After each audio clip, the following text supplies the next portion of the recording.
הזמן, התרופה הטובה ביותר, אך גם המחלה הגדולה ביותר.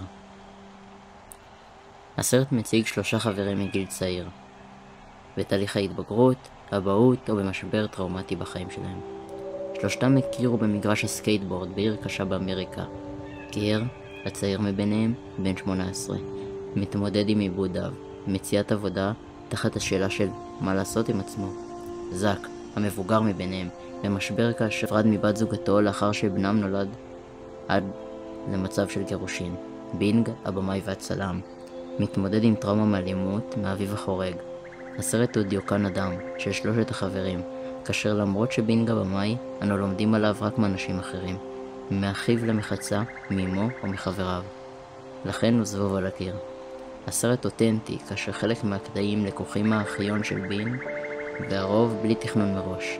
הרעיונות נעשים בספונטניות, הכל קורה בזמן אמת, אך נערך בשילוב קטעים מזמנים ישנים, כשהסוף כרונולוגי, כאשר הקטעים מקוריים. כשבסופו של דבר, מה שמטפל בבעיות של כולם הוא הסקייטבורד. הבמאי, בינג, רצה להראות את ההשפעות של הזמן עם בעיות אישיות או נפשיות, ואת התרופה המשותפת לכולם, חברות, כנות וסקייטבורד. מה שלקחתי מהסרט הזה זה בגרות. הבגרות, בלי קשר לגיל, לגזע או למי שאתה. וחשבתי על עצמי, מה אני עושה עם עצמי? מה ארצה לעשות כשאהיה גדול? ומה התרופות האישיות שלי עם בעיות?